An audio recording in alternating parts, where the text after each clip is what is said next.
Hello friends, ഇന്ന് നമുക്കൊരു 4 മണി പലഹാരം ഉണ്ടാക്കാം. അതിനുവേണ്ടി നമുക്ക് കുറച്ച് ഗോതമ്പൊടി എടുത്ത് ഒരു പാത്രത്തിലേക്കാക്കി കുറച്ച് ഉപ്പും ചേർത്ത് നന്നായി ഒന്ന് കുഴച്ചെടുക്കാം. അത്യാവശ്യം നല്ല ലൂസ് പരുവത്തിൽ ഈ കാണുന്ന പോലെ വേണ്ടുന്ന വെള്ളമൊക്കെ ചേർത്ത് നല്ലപോലെ കുഴച്ചെടുക്കണം. ഇനി നമുക്ക് വേണ്ടത് നമ്മൾ ഉണ്ടാക്കാൻ പോകുന്ന ഐറ്റത്തിൽ ചേർക്കുന്ന ഫില്ലിംഗ് ആണ്. അതിനുവേണ്ടി നമ്മൾ തേങ്ങ എടുത്തിട്ടുണ്ട്, നല്ല നാടൻ ശർക്കര എടുത്തിട്ടുണ്ട് ആവശ്യത്തിന്, പിന്നെ പൊടിച്ചു വെച്ച ഏലക്കായും ജീരകവും കൂടെ ചേർത്ത് കൊടുത്തു. ഇനി ഇത് നന്നായിട്ട് മിക്സ് ആക്കിയിട്ട് സെറ്റാക്കി വെക്കാം. ഇത് മിക്സ് ആക്കുമ്പോൾ തന്നെ നല്ലൊരു മണം വരാനുണ്ട്, അപ്പം തന്നെ വായിൽ വെള്ളം നിറയും. അപ്പോൾ ഏകദേശം ഇപ്പം നിങ്ങൾക്കൊക്കെ മനസ്സിലായി കാണും നമ്മൾ എന്താ ഉണ്ടാക്കാൻ പോകുന്നതെന്ന്. നമ്മളിന്ന് ഉണ്ടാക്കാൻ പോകുന്നതാണ് ഗോതമ്പട. ഇതെനിക്ക് വളരെയധികം നൊസ്റ്റാൾജിക്കായ ഒരു ഐറ്റമാണ്.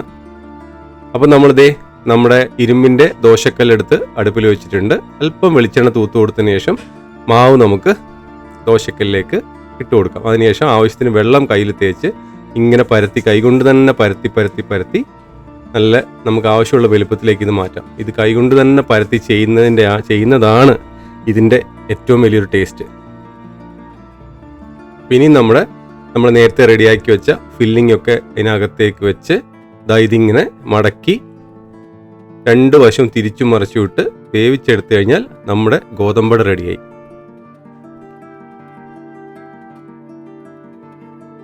ഇതിനകത്തുനിന്ന് ഇങ്ങനെ വെന്ത് വരുമ്പോഴത്തേക്ക് ആ ശർക്കരയുടെ ഒക്കെ ആ ഒരു വെള്ളം ഇങ്ങനെ പുറത്തേക്ക് ഇങ്ങനെ വന്ന് അതിൻ്റെ ഒരു മണം അടിക്കുമ്പോഴത്തേക്ക് തന്നെ വായിൽ വെള്ളം നിറയും. വായിൽ വെള്ളം നിറയുന്ന പോലെ തന്നെ ഒരുപാട് ഓർമ്മകളും മനസ്സിൽ വന്ന് നിറയും.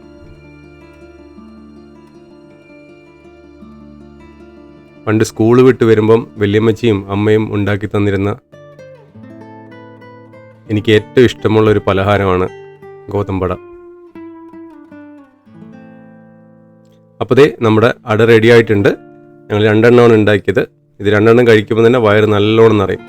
ഇനി ഒരു ചായയും കൂടി ഇട്ട് അട കഴിക്കാനുള്ള തയ്യാറെടുപ്പ് നമുക്ക് തുടങ്ങാം. അപ്പോൾ ചായയൊക്കെ റെഡിയായി. അപ്പോൾ ഇനി നമ്മൾ അട കഴിക്കാൻ പോവാണ്. ഇതൊരു നൊസ്റ്റാൾജിക് 4 മണി പലഹാരമാണ്. പണ്ട് സ്കൂൾ വിട്ട് വരുമ്പോൾ അമ്മയും വല്യമ്മച്ചിയൊക്കെ ഉണ്ടാക്കി വെച്ചിരുന്നൊരു സാധനമാണിത്. അവരുടെ കൈ കൊണ്ട് കുഴച്ച് ദോശക്കല്ലിൽ പരത്തി തേങ്ങയും ശർക്കരയൊക്കെ ഇട്ട് ഉണ്ടാക്കുന്ന ഗോതമ്പട. ഇത് കഴിക്കുമ്പോൾ അവരൊക്കെ ഓർമ്മ വരും. ഇതിങ്ങനെ ദോശക്കല്ല് ഉണ്ടാക്കിയാൽ ടേസ്റ്റ് ഇടും. ഫ്രൈങ് പാൻ ഉണ്ടാക്കിയൊന്നും ശരിയാവില്ല.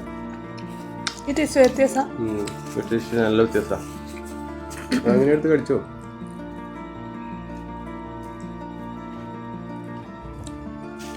ഇതിനകത്തുനിന്ന് തേങ്ങയുടെ ശർക്കരയുടെയും ഒക്കെ ആ ഒരു എന്താ പറയുക, ആ ഒരു വെള്ളം ഇങ്ങനെ പുറത്തേക്ക് ഒലിച്ച് അതുകൂടെ ചേർത്ത് കഴിക്കുമ്പോഴാണ് ഇതിൻ്റെ ഒരു വൈബ് നമുക്ക്. നല്ല മഴക്കാലത്തൊക്കെ വൈകുന്നേരം ചായയുടെയോ വല്ല കട്ടൻ്റെയോ കൂടെ ഉണ്ടാക്കി കഴിക്കാൻ പറ്റിയ കിടില സാധനം. ഇപ്പോൾ ഇതൊക്കെ ആരെങ്കിലും ഉണ്ടാക്കുന്നുണ്ടോ എനിക്കറിയില്ല. നമ്മൾ വീട്ടിൽ ചെല്ലുമ്പോൾ അമ്മയോട് പറഞ്ഞിട്ട് ഉണ്ടാക്കാറുണ്ട്. വേറെ ഇപ്പോഴത്തെ ആൾക്കാരൊക്കെ ഇതൊക്കെ ഉണ്ടാക്കുമെന്ന് ഒരു ഐഡിയ ഇല്ല. ഇപ്പോൾ ദോശക്കല്ല് തന്നെ ഹോട്ടലിൽ മാത്രമേ കാണാറുള്ളൂ. വീട്ടിലൊക്കെ ഫ്രൈങ് പാൻ അല്ലേ.